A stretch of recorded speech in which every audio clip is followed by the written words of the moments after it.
Halo assalamualaikum semua. Kami dari kelompok 3 yang beranggotakan Amartya Putri Pipin Rismawati Siti Wardatul Inayah Roselana Ardani Juliasi dan Sektiana Rahmawati. Kami akan menerangkan tentang Samudra Pasai. Mari kita simak bersama. Kesultanan Samudra Pasai adalah kesultanan pertama di Nusantara. Perairan di Semenanjung Malaya menjadi saksi lahirnya kerajaan Islam di Indonesia. Salah satunya adalah Samudra Pasai. Kesultanan ini terletak di pesisir timur sebelah utara dari Pulau Sumatera yang sekarang masuk wilayah Aceh. Nama Samudra Pasai adalah gabungan dari dua nama kota yaitu Samudra dan Pasai. Kesultanan Samudra Pasai dirintis oleh Merak-Selu pada abad ke-13, atau sekitar tahun 1267. Samudra Pasai pada awalnya, belumlah menjadi kerajaan Islam, hingga suatu hari seorang yang bernama Syekh Ismail dari Mekah berangkat dengan kapalnya menuju ke timur. Syekh Ismail ketika itu dalam perjalanan menuju China. Beliau berhenti sebentar di India, untuk bertemu dengan seorang bekas penguasa yang telah meletakkan tahtanya dan memilih hidup sebagai ulama. Sang ulama dari India ikut serta dalam perjalanan Syekh Ismail ke timur, hingga kapal yang mereka tumpangi merapat di Samudra Pasai. Pertemuan Merak-Selu dan Syekh Ismail inilah yang membuatnya masuk agama Islam. Lalu Syekh Ismail memberikan gelar Sultan Malik Al-Salih kepada Merak-Selu. Syekh Malik tidak lama tinggal di Samudra Pasai. Beliau melanjutkan perjalanan menuju China.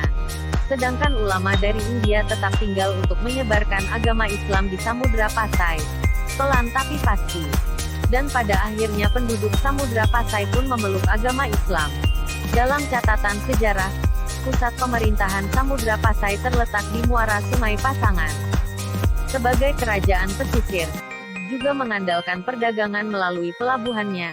Pada masa-masa awal tersebut, sudah memiliki hubungan dagang dengan kerajaan lainnya di Nusantara, dan kerajaan dari berbagai belahan dunia lainnya, seperti China, Arab, Syam, dan India.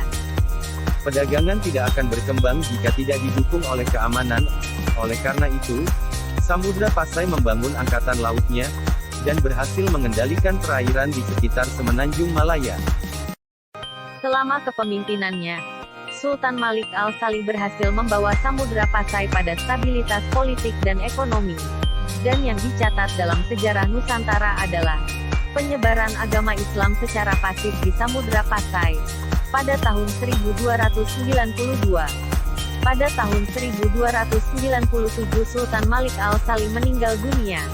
Selain sebagai perintis, Sultan pertama Samudra Pasai itu berhasil mengokohkan pondasi kerajaan, yang kelak diwarisi oleh para penerusnya.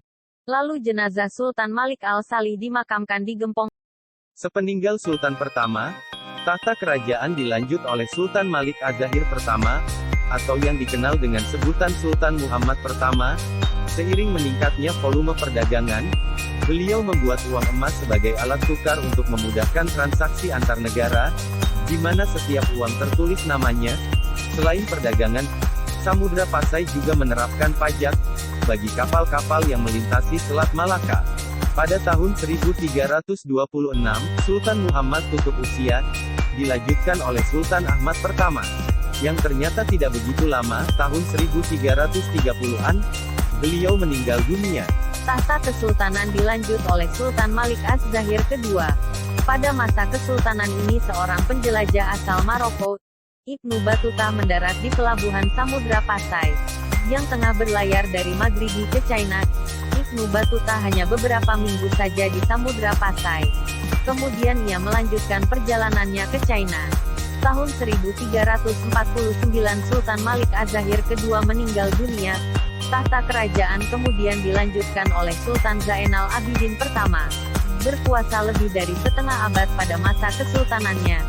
Kesultanan Malaka muncul pada tahun 1406, setelah makatnya Sultan Abidin pertama.